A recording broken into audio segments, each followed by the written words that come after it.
agree. This is a good conversation. I am a generous podcast host. And why am I generous? Because I hear things being talked about in our pre pod conversation, and I say, this is good shit. This is good content. This is stuff that everyone can benefit from.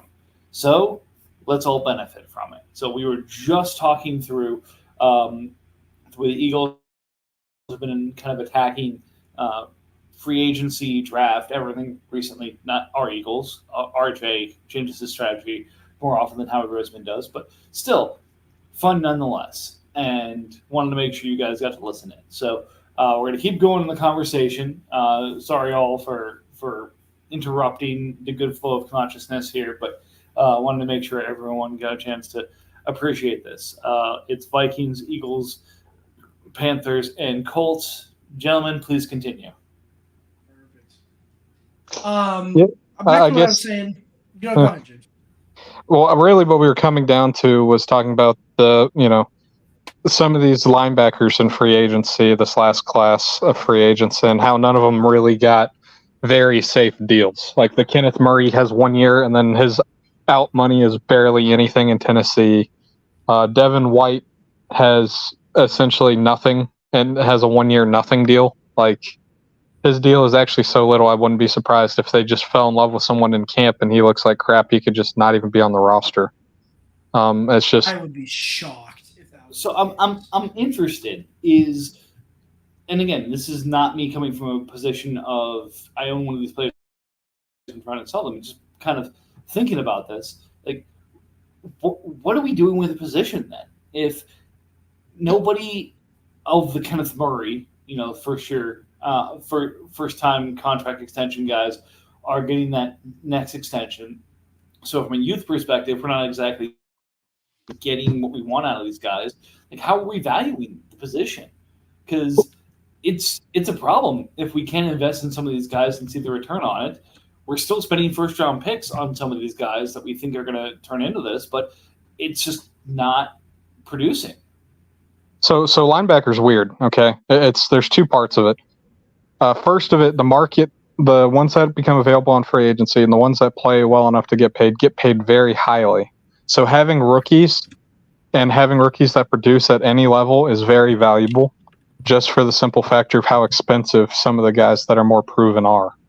Like we have a lot of linebackers in this league getting 18 plus million. And then beyond that, the other issue becomes, just like with corner, not necessarily being a good linebacker produces points. Like Devin Lloyd is great, but finished as the linebacker like 32. There's a lot of good linebackers that do not produce because the roles they play don't lead them to producing a lot. So it comes into understanding defensive schemes and roles and understanding that team and whether or not they're going to keep those players around and to see if they have long-term value. Because once a player loses a role and is no longer on a team, he has a different role on another team. Yeah. And unless they do it exactly, there's value loss. And it really comes down to understanding the situation player by player. Like Devin White right now, for example, is on a 1 year deal and Philly in a prove it year. And Philly has a history of not paying linebackers. Yeah. Do we think Philly's going to really pay Devin White after this 1 year if he pops off? Probably not, because Devin White's going to want top of market money, and they're not going to give him top of market money, and he's going to leave. And if he pops off like that, he probably deserves from somebody top of market, just because his pedigree is really high. He's shown it in previous years in Tampa Bay. He's done really, really well. If he puts the effort in, which I don't think he did last year, I think that's why he had kind of a down year. I don't think he gave a shit in Tampa Bay, so he had a down year. It's funny. I just still have the issue on his value, because the reality of it is, beyond this year, he could easily find himself in that spiral of he gets invited, he gets brought in. Does he start? Does he not start? Does he become like that Zach Brown, where all of a sudden he's getting signed week 5, 6 and starting because someone else got hurt? There's just so many questions behind him that he's one of those high risk reward players. Yeah. To where should he probably be worth the second? Maybe. But to a lot of teams, they're going to be trying to buy him for a late second or, something in the third, because he's not safe. He's not safe athlete. Here's something kind of fun. I just looked up the 2019 middle linebacker class and the 2020 linebacker class. Of both of those classes, I'm just going to list off a bunch of names. There's two guys that are still on the team that drafted him. 2019, you have Devin White, Devin Bush, Jermaine Pratt, Cody Barton, Tyrell Dodson, David Long, Jelani Tavai, TJ Edwards, Blake Cashman, Bobby Okereke, Drew Tranquil, Sion Takitaki, which he's kind of fallen off, Caden Ellis, Dre Greenlaw, Aziz Al-Shair, Cole Holcomb, Andrew Van Ginkel. These are all guys that have gotten a substantial role in the league. And of all of those names, 3 are still on the original team that drafted him, I think. Because Devin White's gone. Devin Bush is basically out of the league at this point. Jermaine Pratt is still a Cincinnati Bengal. Cody Barton's gone. Tyrell Dodson's gone. David Long, is he still Miami or did he get cut? No. Uh, He was in Tennessee before he was in Miami. Oh, so then now he's in Miami. So he's not in Tennessee anymore. Jelani Tavai, he went to Detroit. Now he's in New England. TJ Edwards is on Chicago now. Blake Cashman left Houston. He left Houston, right? Menace. Yeah. He's in Minnesota now. Minnesota. Yep. Bobby Okereke is still the Giants. He was drafted by the Colts. He's drafted by the Colts. See, he doesn't list who they got drafted by. So he's on the Colts now. Dre Greenlaw is the Niners. Did he get drafted by the Niners? Yep. Okay. So I think I've heard Tranquil- every single one of those players on my team. Probably. The middle linebackers are like cheap running backs, right? They move around a ton, but they're also super desirable for whatever reason in our league. I'm actually shocked at how many productive ones were drafted in my class. Oh, there's a ton. Aziz Al-Shair was on Tennessee. Phenomenal. He's Yeah, on good class. Texas now, right? Al-Shair was drafted by the Niners. Oh, Yep. So now he was on Tennessee. Now He was on Tennessee last year on a 1-year deal, and he played well and still didn't get kept in Tennessee. Yeah. Well, yeah, No, that's that right. makes this, yeah. Rick Ruth got taken by Tennessee, and we got a draft pick for him, and he went and got Al-Shair from the Niners. So Yes. absolutely one of those where if your GM comes and takes a player from his former team, you probably want to go get that player. Probably. And then the next year, because you got all those guys, right? That's like 14 productive linebackers, something like the 10 or 10, 12, 14. It's insane. And then the very next year, Isaiah Simmons, he's gone. Patrick Green, he's on the Steelers now. Willie Gay, he's in New Orleans now. New Orleans. Kenneth Murray on the Titans. Jordan Brooks on Miami. Hakeem Davis-Gaither, he's still the Bengals. I don't know if he was drafted there. He never really panned out. Logan Wilson. I mean, Well, there's also a big thing you're missing in here too, though. When it comes to 5th-year options and franchise tagging of linebackers, the NFL also considers edge. So the franchise tag and 5th-year options are very expensive for these guys, to where they really have to produce and really have to be worthy for them to keep them, which is more of an error in the league than anything. But yeah, it does come back to how we value linebackers in this league, because like Demario Davis, as long as he stays healthy, is probably going to be another top 15 season out of Demario Davis. Do any of us want to pay a second rounder for 1-year linebacker production? especially a guy at his age, too. No. Nope, but I'll pay a Yeah. 4th rounder for his backup because that's exactly what he did. Yeah. So, I mean, you got all these guys, and I guess it just does come down to the middle linebacker position is kind of treated like the running back position, where as long as you have a good supporting cast around them, good D-line, decent corners and safeties, it almost doesn't matter who you put in the middle linebacker position. As long as they're athletic, as long as they can tackle. Do you need somebody that can blitz well? Do you need somebody that can call the defense? Not really. If Well, you the have a number one safety thing like the number one thing is always going to be the D tackles in front of them. Because if your D tackles are getting pushed 3 yards past into you as the linebacker, you can't sure. read, recognize, and make a play. And that's No, what happened at a that lot point- to Dallas, and that's what happened a lot to the Chargers and the Bucks. Or not the Bucks, but the gotta Chargers have- and the Cowboys. you got to Yeah. have a phenomenal middle linebacker at that point. Someone that can see something like that and still diagnose a play well enough to make a play, there's only so many guys that do that. I think Roquan is one of the few, and even he's more of an off-ball. Well, yeah, not quite in that off-ball, situation, you need the Fred Warners, you need the Nick Boltons, you need the guys that are so juiced up they just throw someone out of their way. Yes, exactly. And there's only like half a dozen of those guys in the league. So you just at that point, it's either you get the unicorn like the Christian McCaffrey, like the Brees Hall, like the Jonathan Taylor, where it's like, okay, these guys are worth keeping because almost regardless of the offensive line they have in front of them, they're still going to be extremely productive.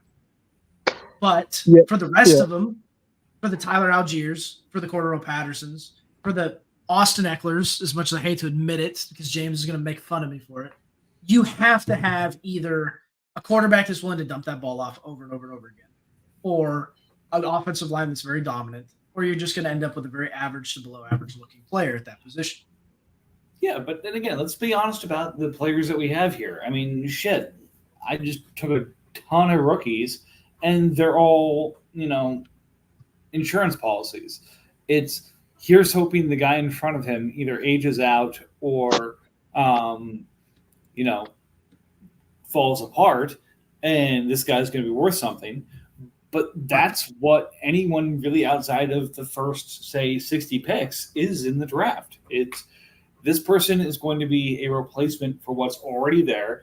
They are going to fill a gap that doesn't currently exist, and we're going to hope and pray and bet on the fact that that gap is going to be there. And, that's the game we play here. Yeah. Another part of that, though, is analyzing the NFL draft and understanding, what GMs do what. Like what we said with Howie and the Eagles, they don't pay linebackers. They will just bring in big name after big name after big name. He likes to draft pretty heavily best player available. Like, does he absolutely have to have that position? No, and he'll still take the player. And, you get down to Mike's favorite former GM down there in Jacksonville, and he just likes to draft potential. If you're a big body or this, that, and the other, he just loves you. Fucking balky. Fuck. That's what he does, though. Like, if he sees, that's his picks. He likes the big, large, physical, fast. To him, you win games by having more speed, by having larger bodies, by having more big bodies than your opponent. Yeah, so what I just said about if the GM goes someplace and gets this player, you should take a look at it. Please ignore that for Eric Armstead and the Niners that just went to Jacksonville in this last offseason that Balky drafted because fuck that guy. Hey, man. I'm going to be real. Eric Armstead with Josh Allen and Walker on the outside, that's a wrecking crew. That's some big bodies to have to deal with on a week-to-week basis. That's one of those things where I'm excited to be wrong on this. It looks fantastic on paper and has real hard time translating. So I hope it does. I hope it translates because I love Eric and I want him to be successful. But yeah. Yeah, it is what it is. Is that who the Niners just cut? Was Armstead? Yeah, Armstead went and signed with him. Was insulted by the offer the Niners gave him. So one of those things. Yeah. Oh, he wasn't cut. He just walked. Fuck you, RJ. Yeah, that sucks. But, I felt like I needed to throw that out there because RJ hadn't really jumped in on this. It has been primarily the three of us. RJ's kind of been leaning back, so I needed to engage him somehow. And there's no better way to engage somebody than to say "fuck you." Fair. Hey, he's a little shy when it comes to the people. Anyway, in the Kevin Hart effort. Yeah, I mean that's kind of what we talked about. We were talking about linebackers and the free agent class and all that. Because we're also looking at the rookies that were drafted, like Cedric Gray, right? He was just talked about by. Was it the coach or the GM who said they were putting the green dot on? Was it the coach, I assume? Just one of the coaches. Yeah, one of the coaches said they would put the green dot on Cedric Gray, and I mean, for a guy that was drafted, was he a fifth rounder? I think he was a fourth. I could be wrong. I think he was fourth. I mean, it's very early to put that kind of expectations on someone, but you know, I mean, they obviously seem confident in him, and it does appear that the NFL is starting to head that direction, where it's like we're just gonna kind of go for it with these guys, and either it works or we know that this guy's not capable. I love it. I love it. Oh, yeah, we've I definitely love been seeing people adapt into what makes sense. The thing that always just troubles me is consistency of these habits. And James, I feel like you're going to be the one who tells me I'm wrong on this one. I look at like the Eagles, for example, the real life Eagles, and how they've run their team. And, it's almost been inconsistent of we're going to run it this way. It's the right way to run it. We're going to value these players in these positions at these levels. And we're going to continue to apply this model to this. I feel like that doesn't happen in the league. It's almost everyone gets a 1-year shot of brilliance in terms of the right way to do this, and then decides to shit themselves the following year. It's kind of the Patriots. Well, a lot of it's just the turnover. Like, if you go and look at the longest tenured GMs, I'm awful with names, so I can't think of all of them off the top of my head. So you had Bill, but Bill's out now. Is John Lynch a long tenured GM? Like, yes. Are we in that range? Yes, he's definitely. Sure. I think he's probably top 12 now, because you got the Bengals GM has been there forever, and the dude, his big thing is every year he will draft a running back between the 5th and 7th round. Does not matter if they need one. Doesn't matter if they're paying $500 million to one. He drafts one.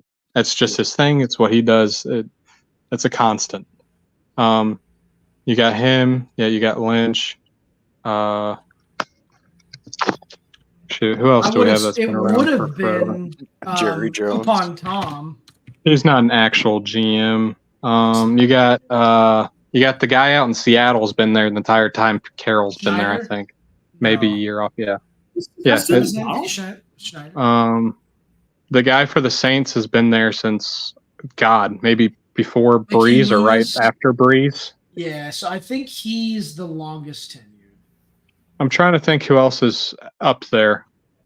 I think that's probably the one. In the day when GM was like when GM was the sexy position to have, and everyone knew who the GM was. Everyone was. I feel like James. I feel like you just listed off like maybe 6 positions and 6 GMs that I couldn't tell you who that person's name is. I couldn't tell you who that person is, what they did, when they got that job, and who hired them. Like I have no idea. So if you want, I have the list right here, the longest tenured. Wait, let me guess a couple more. The Bucks GM, Light. I know he was about to get fired, and then he signed Brady, and they won the Super Bowl. Okay, yeah. So I'm figuring he's probably top 12. Who do you have so far? You have Schneider, Loomis, the Tampa Bay guy. Who else? Be the Eagles. Okay, yeah.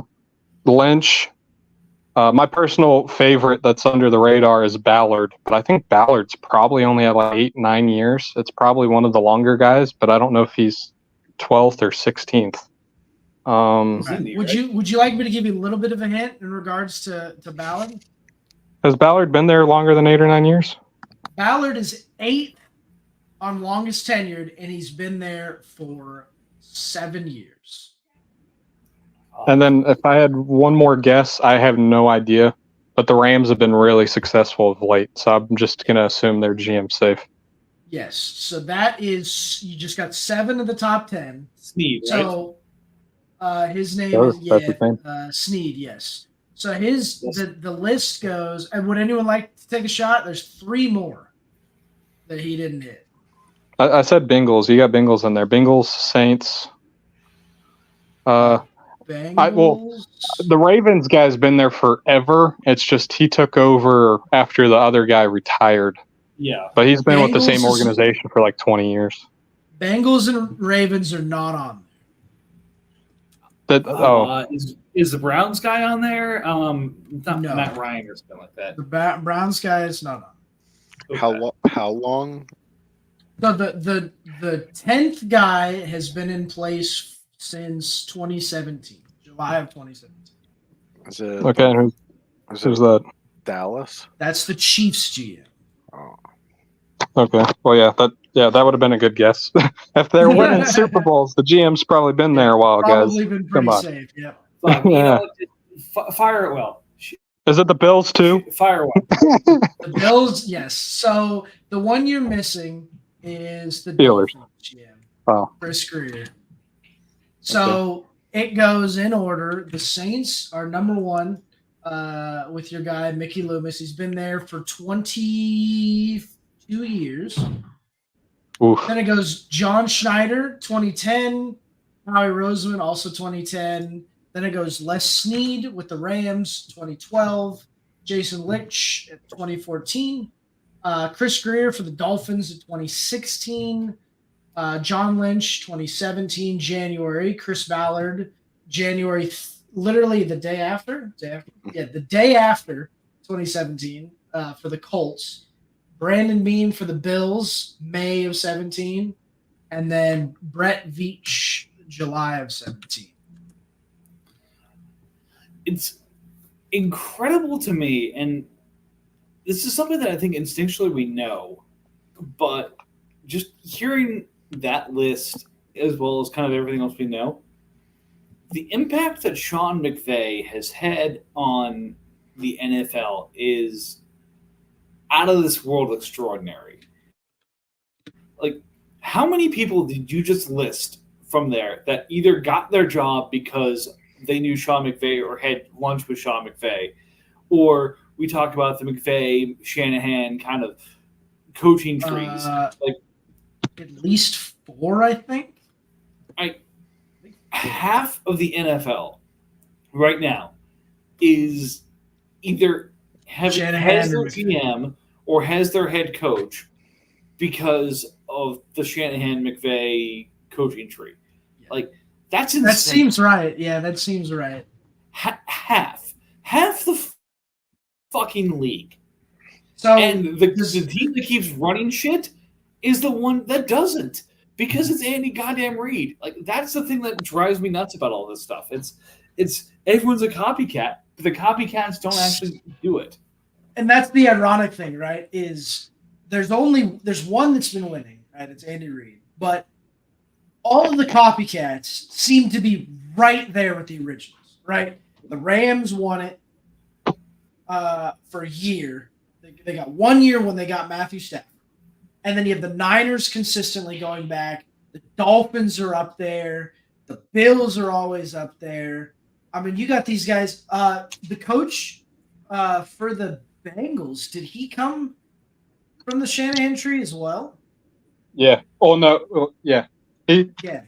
did, and then also I think the OC that's now the head coach at Tennessee comes from a similar tree. That too. I mean, Yeah. you got the Houston Texans coming from Shanahan's defense. That's right. I mean, I think you'd have to think after Stroud's rookie year, making it as far into the playoffs as they did, that you got to consider them right there with those teams. So you got, I mean, you said half the NFL, but we got to be talking like 3/4 of the playoffs have to be coming from those trees every year, right? Because, I mean, if you're not Harbaugh with the Ravens, then you're the Dolphins, you're the Bills, you're the Bengals, you're the Rams, you're the Niners.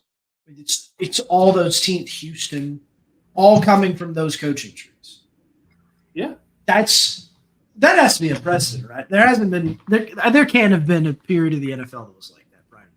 Right? Well, I mean, if you take it back, they're all part of the Reid tree, which is all part of the original Mike Shanahan tree. So depending on how far back you go, you can trace it back to basically one NFL team. Or no, was Reid and Daddy Shanahan ever on a team? Yeah. Yeah, they were. So you could basically trace it back to one NFL team for most of the league. Like, what, 25 years? That's crazy. I mean, it goes to show you that whatever they figured out just works at the NFL level. And Well, again, yeah, but if you go back that far, you can also just say Bill Walsh, because Bill Walsh was one of the main teachers of the Shanahan. So Yeah, that's Right. true. and It's that's just- what I love about this stuff is what's the breakthrough? Is it a individual year? Is it a Wildcat offense breakthrough, or is it a holy shit? Bill Walsh figured something out with the West Coast offense, and because of that, we're completely changing the game. Like, what's the level of change that is being enforced out on the league because of what this person just came up with? That's the fun part of this for me. Is every year we've got something that we didn't expect, and how big is that surprise? well, the biggest one really has been Kyle and the motions in Atlanta, and then that just continuing and growing and being copied and being used heavily by other people as well. How do you not pick that up and run with that? It makes so much sense. Yeah, well, like even with the 49ers, where you have it to where you have two receivers that are very, very dominant off of that too, to where it's like you can hand them the ball, you can throw them the ball, you can run all kinds of route concepts off of them with the ball. You have a good blocking tight end who can sneak out and get big plays off of that too. Like it's nasty, and there's there's a lot of it. Outside of motion, the only big things we've seen has got to be the stay in one system, cover three, with Pete Carroll, and the match system that they used for defense, because that was just absolutely dominant for a couple years. The up tempo of Chip Kelly that first year or two was definitely, I wouldn't say it's league changing, but it was definitely fun to watch. And then you had all the read option and the start of the read option trying to come over to the NFL there for a couple of years, which made it more interesting to watch. Yeah. RJ, what do you have to say about this? We've been talking too much. Yeah, I mean, so for the past decade or so, the league's been very much been a copycat league. They see things that work, and everybody tries it. San Francisco is a great example, trying to use their wide receivers in different positions.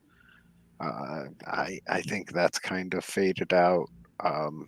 But yeah, like the emphasis on efficiency has been like how the league has evolved for the past 30 years, and then in that 30-year span you get one season type of things that people try out. And some of it sticks, but a vast majority of it just kind of goes by the wayside as years progress.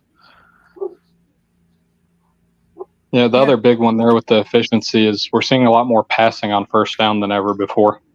A lot more teams are trying to pass early, gain 5, 6, 7 yards on a pass, and then be able to play action off of it, run off of it, do what they want.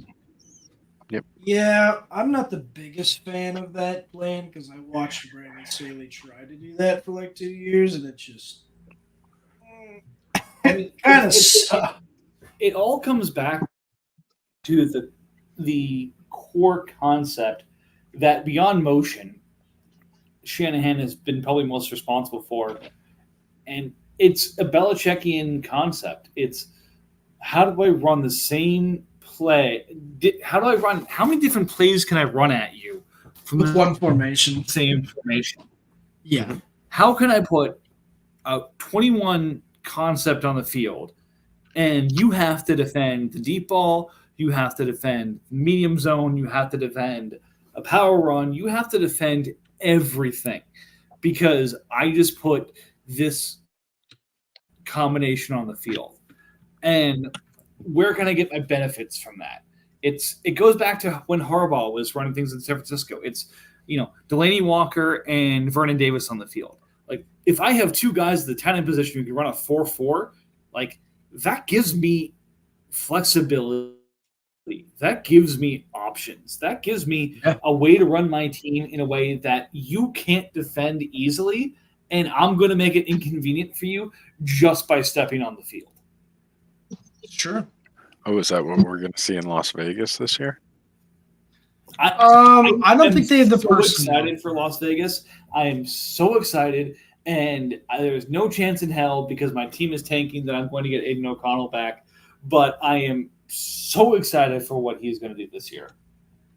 I have a hard time seeing them able to run that kind of stuff with the personnel they have. I do get they have two tight ends, two honestly pretty good tight ends at that, but That are slightly more pass centric than block. yes, and I hesitate to say that Bowers is going to fool anyone into thinking that he's going to be blocking in any plays.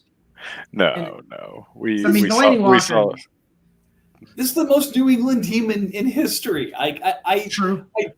don't know how people aren't looking at this team and saying this is the fucking Patriots. Like, True. for fuck's sake, like it's insane that they lost their New England related offensive coordinator And they became the never Patriots. overlooked this New England. Like this is I struggle to put it into words. It's You Jacoby. have a no-name quarterback. You have a power running back that's a big name in college, but not a big name in the real NFL. You have a pass-catching, crazy of a running back backing him up. You have four big names at the receiver position, but not necessarily current big names. You have two studs at the position at tight end. Like, what are we? This.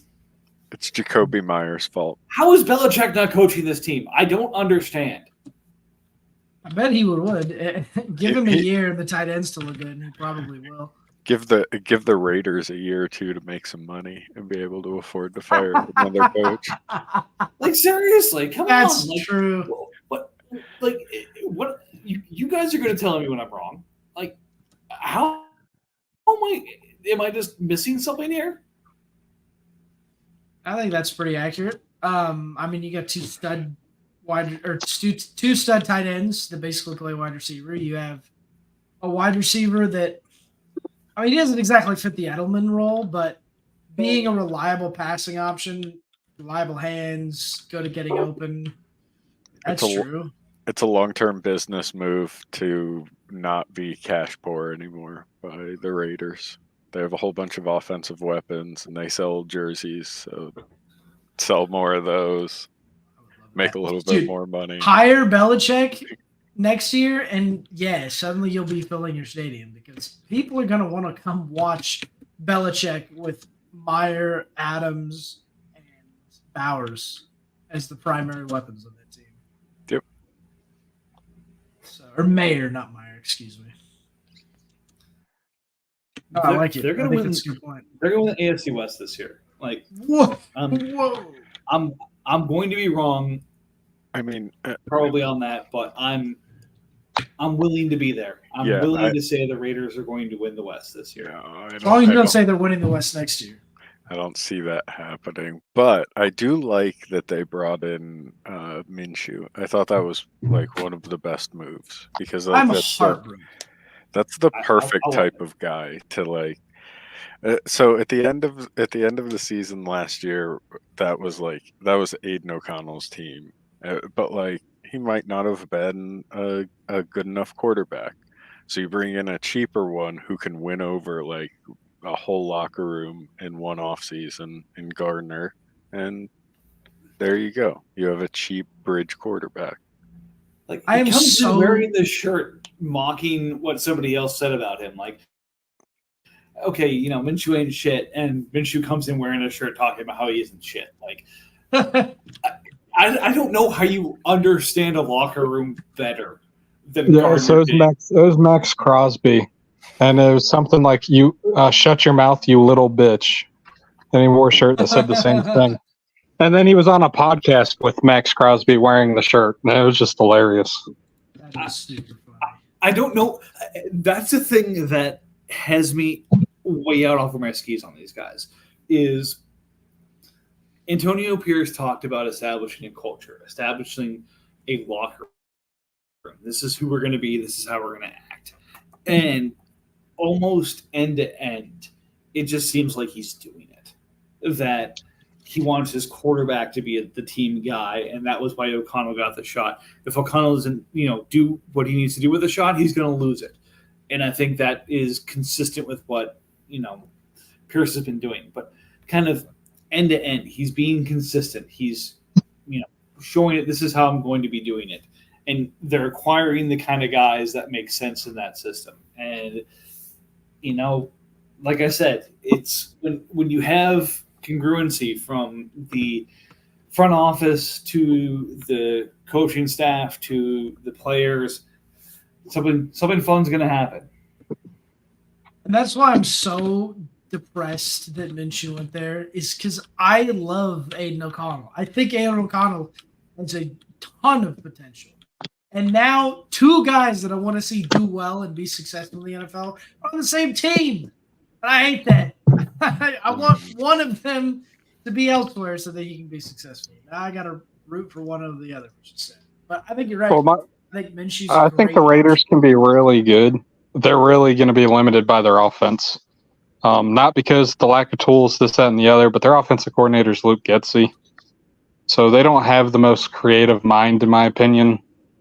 And with everything they have there, you need someone who's creative. Yeah. So I think they have a chance to be good. But I think when it comes down to it, they're going to be a play or two short against some of these teams that are just a little bit better at the QB position.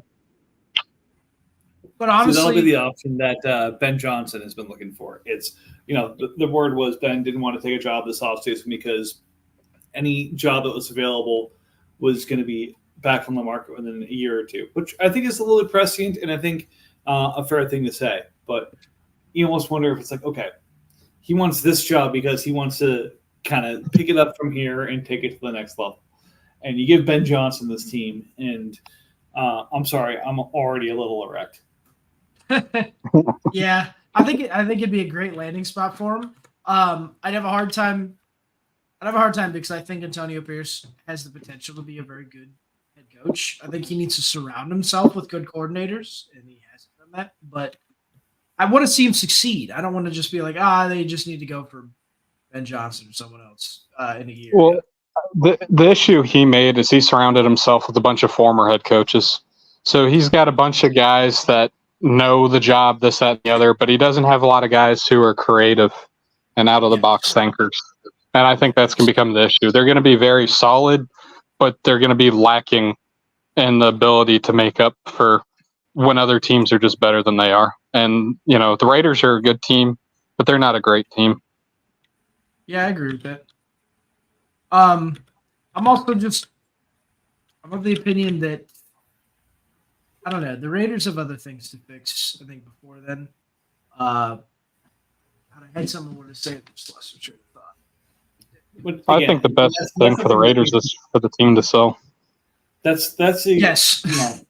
The exciting thing for me about what we just talked about is, we just spent the better part of this conversation talking about all the versatility and craziness that is the Raiders offense. And if you look at anything coming from Raiders camp right now, it's raving about the defense.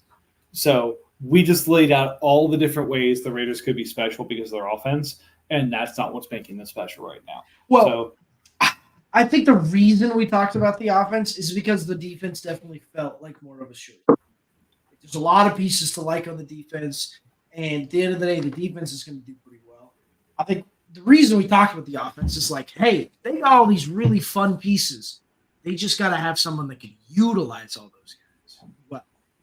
And I think that's I just have another. I have a fun point to think about. And they just got Christian Watkins. Yeah, Christian Watkins is awesome. I have someone I'd like to promote to be the next owner of the Raiders. All right, so to replace Mark Davis in the bowl cut, I think we need to have the lizard Mark Zuckerberg buy the team. And the bowl. Oh, man. I mean, I'm not against any of this. I'm not against it. He's got money. I think that's the big thing. If I was to pick an owner, no, it's going to be Elon. You see, Elon's going to get it because he wants to own part of Nevada because he wants to put solar panels all over the place down there. So he's going to be the guy who ends up buying the Raiders, and he's going to be the one who ends up owning them at some point. All right, hot take. I don't know if you've seen it. He's actually been building. I don't know what he calls them, but he's been building some kind of tunnels down there, and Las Vegas already. Boring company. He builds tunnels everywhere. Elon's a tunnel. It's the Boring Company. So literally, it's him trying to go high speed rail and do so in that way. Elon's a psychopath. I love it. Okay, hot take. Mike, Yo. hold on, Mike. To go off subject, you have to post a link in the group chat. Oh shit! I didn't do that shit again. Listen, if our NFL GM's group doesn't have his, his YouTube channel already has a hot link, that sounds. Yeah, that I do agree. That's funny. That's funny shit. I wanted to say, hot take. Travis Kelce leaves the Chiefs at the end of the year, goes to the Raiders, and then Taylor Swift buys the Las Vegas Raiders. Oh my god! The first, I shouldn't say. I have no idea. Is there a female owner out there? I was going to say the first. Yeah, She would be the first female purchaser. There's been plenty of women who have inherited teams from their husbands. There's a decent amount of women. Chansky that owns the Bears right now is a woman. Yeah. And there's a lot of women that own the Packers. Tennessee. Who else? I don't know the first thing about owners. I can't remember who everyone has had pass. I think the Seahawks, right? Probably from Seattle. The owner dying. Probably. Yeah. Rest in peace, by the way. Huge rip. Loved that guy. Loved him when he was owner of the Blazers, too. Anyways, it'd be kind of interesting. I don't think Taylor Swift could afford an NFL team, but it'd be funny. So camp hype. Braylon Allen's the new RB1 in the Jets. No. Just like Will Shipley's the new RB1 in Philadelphia. He's the wide receiver one on the Jets. Yeah. All of his superstar plays have come in the passing game. No, he had a long run down the sideline. Oh, did he? Yeah. I've just heard great things about him in the passing game. And yeah, well, it was after he caught a ball out of the backfield, but it was a wrong. Yeah, you're right. Not the passing game. Hey, that's the Chargers run game right there. Don't diss that. Hey, honestly, it's good news for Braylon because he's the better pass pro, so it does give him an actual chance to get in on third downs. And then the reason I like him is the size, and the Jets and Breece Hall and running in the red zone last year wasn't pretty. So well, that's just because every team knew what they were going to do and just put 12 people in the box. Yeah, but Aaron Rodgers is rubbing cheeseburgers on his Achilles, so we'll see. I don't know. With Braylon, I feel like it's one of those where what's the investment logic for this paying off? And the only logic I could see it ever paying off with Braylon is Breece Hall gets hurt. There's no other path to Braylon being worthwhile outside of Breece getting hurt. Yeah. Well, I don't know about worthwhile. I think he could. I wouldn't be shocked if a week or two here or there he has an 8-point game and sneaks into the starting lineup for a fantasy team. But I think you're right for the most part. Unless Breece Hall gets hurt, he's not going to do anything. Yeah, he's going to get 2 or 3 touchdowns randomly here or there. On spell plays or stuff like that. You're not going to be able to bank on that. But realistically, there's no good value for that player unless Breece gets hurt. And look, I'm not doing this to slam a player. Like, you look at my team. I have a bunch of running backs, and I'm betting on a very similar investment perspective. Is this running back either goes the way of the dodo bird or gets hurt. And that's why I have this guy.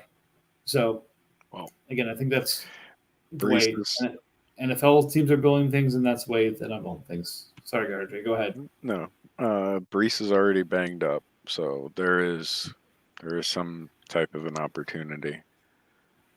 But whenever you're, 235, 240 pounds, and the RB1 is, 208, 210, there's a red zone package for you.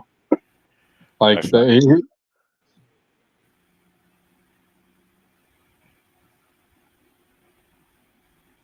we lose it? Sorry, James, were you still saying something? And I feel like that got cut off. I was just saying that with the size difference between the RBs, I feel like he's probably got a red zone package or two. Yeah, Yeah, probably. it's all good. I have, running back to the future, Joe Lobby. I will be accepting offers for him in the 2 first-round pick range. So Yeah. I mean, I've got Jordan Joar, which is like 2 first-round picks, right? at least. At least. If nothing else, he can just be, the Jalen Hurts of Brees Hall. What? I don't know what that means. He can be the Jalen Hurts of Brees Hall. We're at the 2. Brees, go to the sideline. We need someone bigger.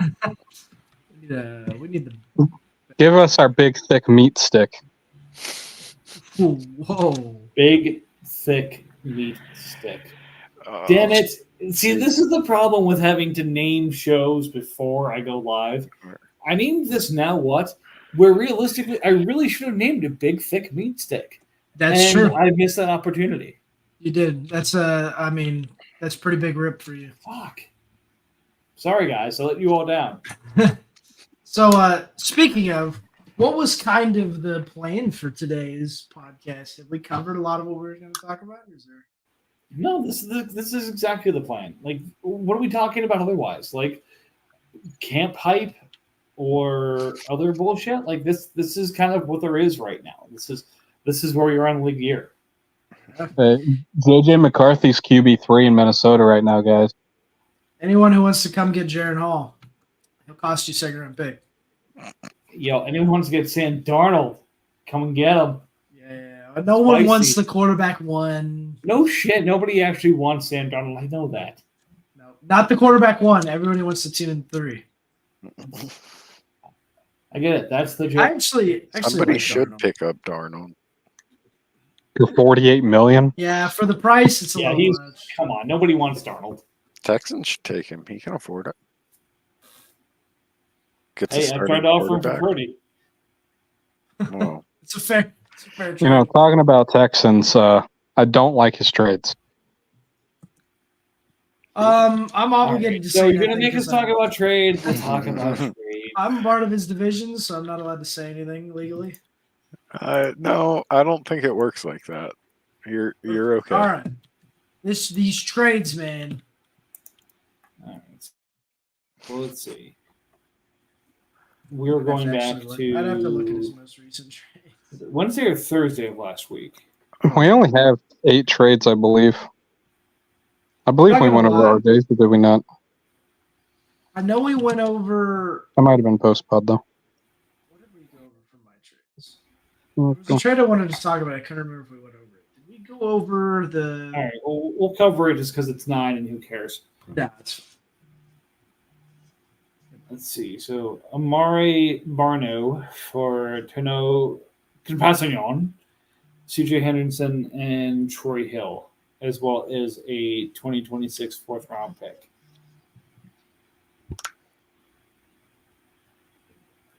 Tano Torres something. Achilles already. Yeah. Let me take 4 pennies and change it for a potential nickel. Yes. Potentially a nickel. All right. Texans, Darius Robinson, Bud Dupree, Eric Stokes, Tre'Davious White, and my 3rd next year, which of course is 301, for Michael Hotek, Deron Bland, and Benjamin St. Just. I don't like it. I thought Darius Robinson was worth all of that. I thought so too. I think what happened is Texans was looking for defense and just saw points next to names and said, "Oh, shiny." That's fair. I don't hate the cornerbacks. I mean, like, I don't want Deron Bland at, what is he, almost 5 million, 4.2. Yeah. And oh no, yeah, I don't want that. I don't want that Benji contract. That's terrible. All right. Well, Texans has the next trade too here. Grabbing Deebo Samuel, Shai Tuttle, Jonathan Cooper, and Sean Murphy-Bunting for Devonta Smith and Zaven Collins. So I'm pretty sure these were two of the feature players on his flow chart, but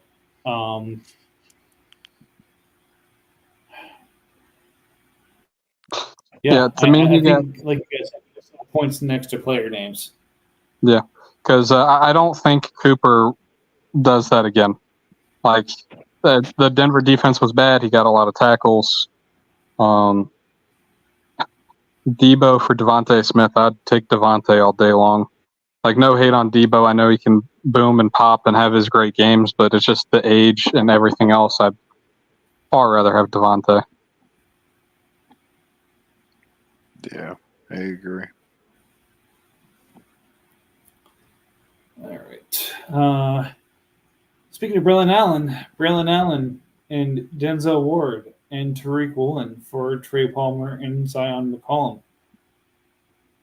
So I just wanted to go back just a second. I was muted. I'm sorry. I'm sorry. It's all right. I feel like that trade for Devontae Smith too. I feel like I've offered him like substantially better offers for just Devontae Smith. They wouldn't go for it. Yeah, but whatever you were offering, he didn't value as much as Deebo Samuel and Jonathan Cooper.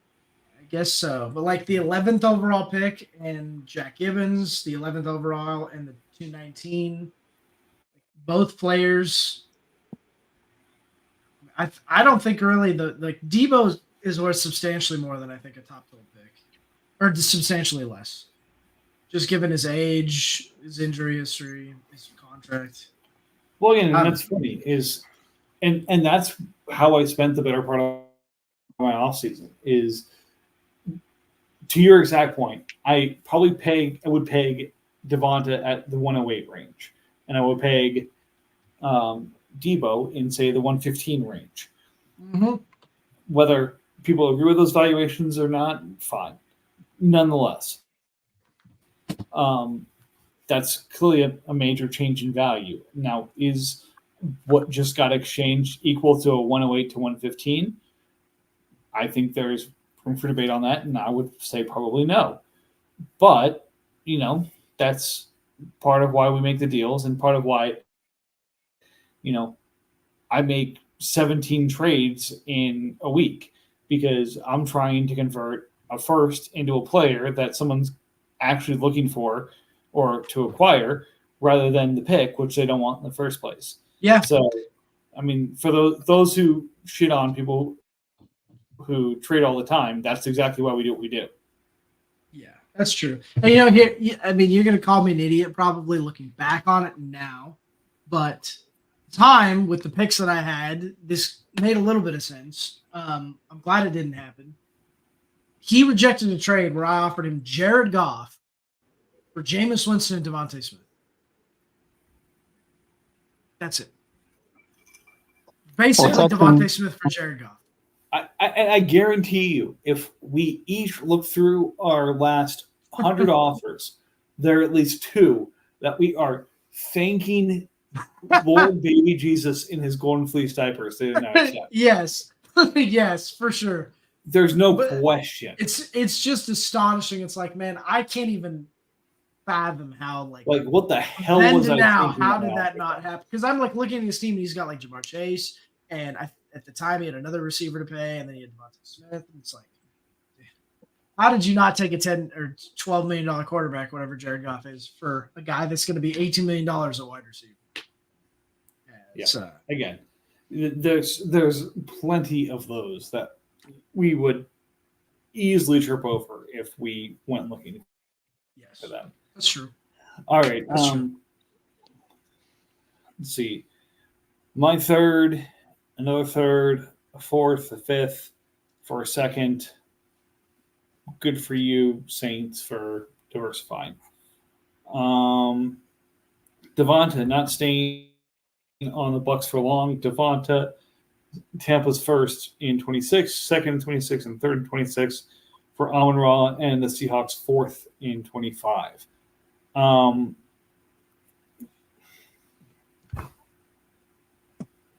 I love this trade in every way that it takes place, except for the fact that Buccaneers just get stronger. I actually liked it for the fact that he's out of capital. Like giving Devontae a first, second, and third to go to Amon-Ra. Like, yes, you're going up a tier, but he could have bought another really solid receiver to go along with Devontae for the 1, 2, and 3. Like, that is a lot to go up a tier. I know you're judging his picks are late, but still, like the 132 this year could have been Jared Verse. The 232 was almost Braylon Allen. The 332, who cares? But it's still a lot of potential value he gave up just to go up a tier. Yeah, I would have preferred to have added a player rather than upgraded a player. I hate it for the Seahawks, honestly. I look at the Seahawks team. I see a team that is like literally on the last legs of ready to compete. You have Austin Eckler, Nick Chubb, Antonio Gibson, and Najee Harris. I don't think I can guarantee any of those guys being fantasy producers in 2020. I mean, granted, you can't guarantee they're going to be fantasy producers this year, 2024, but Najee's on the last legs of his rookie deal. Antonio Gibson, I mean, it's New England. You literally never know what they're going to do. Austin Eckler's getting older. He wasn't really signed for much. Nick Chubb has had his second serious knee injury. He's getting older. If you want to compete with Justin Herbert, with those running backs, with T. Higgins and Amon-Ra and Kyle Pitts and Brock Bowers, this is the year. And now you just downgraded your 330-point or whatever receiver to a 230-point receiver and added picks. Why? They're the same age. It's not like you're really gaining anything on age. You're not really gaining anything on contract. They're both going to be expensive. Why downgrade like that just to set yourself back at least a year in competition, potentially more because you're running backs? He's being too by half. This is the concern. Is again, he's stepping down from Amon-Ra to Devonta, who has the potential to score up near where Amon-Ra did, but again, in doing so, gets to pick up these 3 valuable picks. It's the only way Devonta's manage your team like a trade calculator and not an actual team. The only way Devontae ever scores comparable to Amon-Ra is if AJ Brown gets hurt. And I don't think you can really count on that. AJ Brown's never had an injury history. Yeah, freak accidents happen. He could blow his knee out in training camp. You never know. But you can't count on that. So at the best, you're looking at a roughly 250-point receiver on a team that just added the best running back they've had in the last decade. So they're going to want to run more anyways. I mean, I don't get it. And weren't those picks in 26 anyway? So you're actually pushed out 2 years. So you pushed out 2 years anyways. So now you're gonna have to pay Devontae a bunch of money. You're gonna have to pay Najee if you want to keep him a bunch of money. You're gonna be able to knock Herbert down if he has a down year. Who knows? Mario Davis, old as hell. Devin White's gonna be $8.5 million for a while. George Galactus is about to be expensive. David Ajabu, could be cheap, I guess. I hate to say often that I hate a trade, but I hate this trade. This is so bad for the Seahawks. Yeah, this is why we're changing things. We're getting more honest, we're getting more direct, and we're getting more fun in these podcasts. So I appreciate the straightforward reaction. The rest, it's a taxi theft. I traded my 26th fifth for a linebacker and corner trade of Sauce for Joey Porter, which you make if you're a Steelers fan. Yeah, I don't like that at all. I like Corners it from the matter. Broncos' point of view for one reason. 6 years. It's I tried. I honestly wanted to trade for Ahmad Gardner, and then I tried to put something together, and I'm like, Jesus, I can't even afford to keep 6 years of cap on a corner on my team. It's just impossible. I too had the opportunity to just swap cornerback ones, and I'm like, no, I'm good. I don't want that 6-year contract. So I get it, but when you other than if you already have him on your roster, just don't move him. He's younger than Joey Porter by almost a full year. He is. Weren't they drafted? Joey Porter a year later too. Yeah. It happens all the time, though. Yeah, right. But you have 1 year of production from Porter. You have 2 exceptional years of production from Sauce. But then you get to the part to where it's corners, and it's like, yeah, Sauce is so good he doesn't score, so who cares? That was what I was going to say is I don't think Sauce is so good he doesn't score, but as the Jets get better, assuming they get better, if Rodgers is healthy, if the offense is on the field a little more often, Gardner's going to see less opportunities. So in the short run of the next 2 years, Porter will probably see more production, but an extension, for example, if Porter goes out and has a 230-point a year, he's going to be a $3-4 million corner. And yes, $1 million to $4 million is not a huge jump, but if you're looking to extend him, he's going to cost a significant amount more as a corner. Of course, Bill's going to extend him. Yeah, he's a Steeler. So he's going to extend him. I don't dislike it. We're kind of at the point in the cornerback market to where people that don't want to look into corners, don't want to care about corners, this, that, and the other, are going to pay him $7 or $8 million in free agency. And then all the other people that don't want to pay $7 or $8 million in free agency are going to either draft one late or pick him up in free agency, like off season after draft free agency. Yeah, I don't think people know what they're doing in the corner market right now. Yeah, I think the edge market, the corner market, there are a couple of markets that kind of got thrown into disarray because of the position change. Again, this is not oh my God, we don't know how to value the top 5 running back at this point. We're not talking that level of market, but we're talking about something that is still important to this league. And, I think that's something that we're going to be figuring out throughout the course of this year. Definitely. We're not going to have the answer until probably a year or two down the line in terms of where these markets are going to sell. I think people forget a really crucial. Sorry, go ahead. No, that's fine. I think people forget a really crucial part about the league in general and corners. And at the end of the day, points is points, right? I don't care if you got 6 corners that cost minimum contract, they have 1-year deals, and they're putting together 8 points a game. I would rather have 3 corners that on average are going to score 15 a game and give you 45 points at the DB position for a couple $1 million each. Just because, yes, it's nice to have that extra salary cap elsewhere. But at the end of the day, if you're trying to compete, I don't think we've ever had a winner that doesn't have DBs scoring in the 150s to 200 range. You can't just have 520-point scorers at corner and expect to put up good points. You have to have at least 2 guys that are going to put up 15-point games somewhat routinely. So although it is, yes, you don't want to have a bunch of super expensive corners, there is always, I think, going to be the market of the guys. Cost $8 million, yes, but if they put up 240 fantasy points, do we really care if they cost that much? Because at the end of the day, that's still a 20-point game coming from someone, and you need that. But it really comes down to how hard are they to really obtain. To get a running back that scores is impossible. in a 32-man league.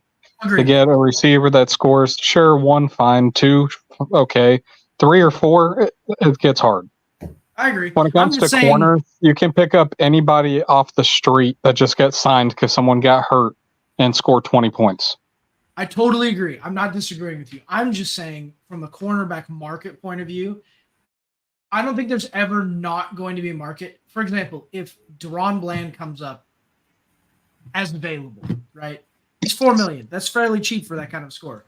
Charvarius Ward is a $10 million corner. It's kind of hard to stomach. But if he comes in the next year and he goes 15, 16, 18 points in a row, and you got someone like the Bucks, and maybe they have to shift a D tackle that costs $6 million, it's only scoring a little bit.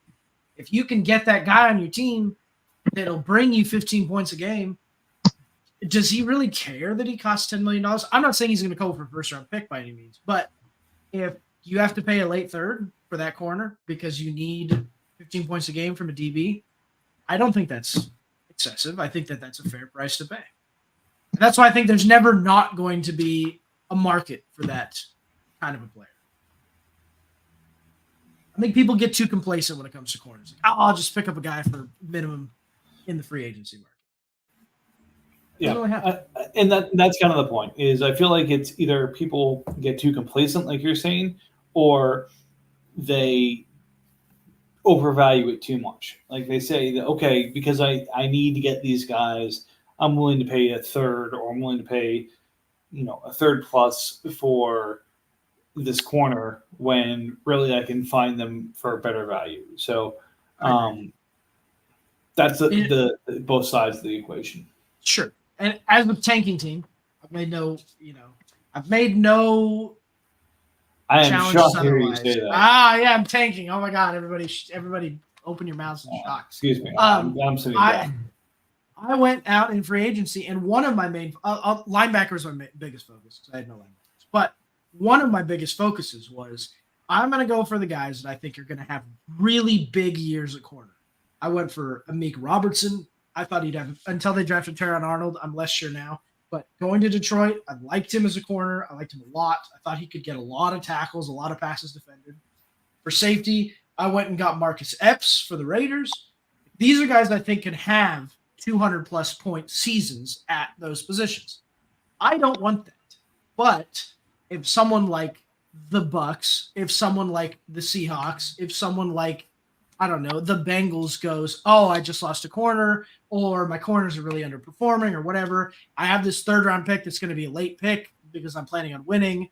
I can move this pick for that $8 million corner that's putting up 15 a game. Now I've suddenly turned a free player, essentially, because I got him in free agency, to a third-round pick. And that was my biggest focus in the offseason. You could go for those guys that cost a ton of money. You can go for those Brock Purdy's, which I bid a little bit on him. I didn't ever really expect to get.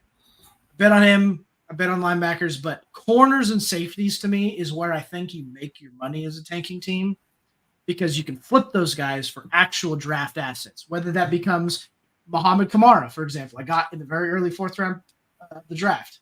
He's a guy that was really regarded coming into the draft. He kind of slipped a little bit. People are surprised about that. He's going to a team that already has a ton of issues on edge. Yeah, they got Jalen Phillips, who's had a ton of injuries. Bradley Chubb, who's had 2 bad knee injuries now. You got older guys in Andrew Van Ginkel. Now you've got Muhammad Kamara, who comes in. He's somewhat well regarded. That's a fourth-round pick for a guy that was projected third in the NFL draft. I'm stoked by that. The big thing you're ignoring, though, is if someone's corner gets hurt, the backup is likely going to be available. If a backup edge rusher, if an edge rusher gets hurt, their backup is usually already on somebody's roster. Yes. Like, and you're go right. spend a third or fourth on a corner doesn't happen often unless you have someone that's at the very, very top. Like if you owned Deron Bland last year, like I did, I was able to sell him. And Like that's what I'm if you saying. own, you have to have the very top of the guys. But even on that, like if you're paying them $7 or $8 million, you're hurting the value of them anyway. Because how I much agree. better is really the safety going to be that you signed versus a safety they could go get from someone else who, oh crap, I thought I was going to do good this season, but I've got 2 or 3 key players out. Oh yeah, you want one of my safeties? Sure, have them for a fourth. I totally agree. I'm not saying that's a guarantee by any means. I'm just saying, like, if I can go get these guys for free only cap, and I keep them under 10. Corners is a little tougher because, yes, there's going to be a lot of cheap corners. Safeties, especially, though, like Marcus Epps. I keep them under 10. Suddenly, that's a somewhat appealing contract. If someone goes down, yes, their backup may be available on the free agency market, but at that point, those backups, suddenly they go for an even more inflated amount. You get a Derwin James that goes down, and let's just say JT Woods is on the waiver wire. I think he's on. But let's say JT Woods is there. Suddenly, that's a $12 million safety because someone's like, I got to jump on that backup safety because now he's going to get a bunch of points. Well, maybe Marcus Epps scores roughly the same. He's $5 million cheaper. He goes for, you know what I mean? Well, see, that's the thing, though. You're over-evaluating the market because the reality is who else needs a safety? Okay, you got 7 or 8 teams that are openly tanking. You got 4 or 5 teams that the season's not going the way they thought it was going to because they lost a couple key double headers. They got someone get hurt this side or the other. You have 1 or 2 people that just get too busy in life to place their waivers. And all of a sudden, like I've seen it so many times, like the Falcons and his ability, old Falcons, Brett, and his ability to just rotate corners every week. Like Totally. it really does not matter. Like the corner and safety, there's just so many of them. And you can always get a better price. Like as much as you can want a third rounder for them, your best bet is really going to be a fourth. And if you get a third from someone, you laugh at them on the way to the bank with it. Even a fourth, though, he cost me nothing. I got him a free agency for nothing. I'm not trying to get points. A fourth is a profit, But either way, my point is, like, these guys are guys I can move later in the year. Someone's going to pay for them if someone goes down and they need production. And that's ideal. If not, then I eat the points, and then a year later, maybe I renegotiate him down. Maybe I let him walk for a top pick. At the end of the day. When it comes to tanking teams and grabbing points, I think Mike showed us the best way. Just draft as many bodies that are going to be in camps as you possibly can in the 4th, 5th rounds, especially at premium positions. If any of those guys hit, you get a lot of value. Oh, I mean, yeah, if you have that option, I agree. Like if Brendan Rice or Cornelius Johnson, if either of them are a day 1 starter, I think you spend a 3rd and a 4th or maybe a 3rd and a 5th on him. All of a sudden, he's got someone who's worth probably a 2nd. Brendan Rice is really bad. You don't want that guy. He's terrible. You should trade him to me. It's cool. I'll take him off your hands. I believe you. You sound like you make a convincing argument. Exactly. I'll give you, dude. I'll cut you a deal. I'll give you a safety and a corner. What a guy! You are a mensch among menches. Oh, thank you. Didn't I make you an offer with Josh Palmer plus for those guys? I think for him and Corum. I think.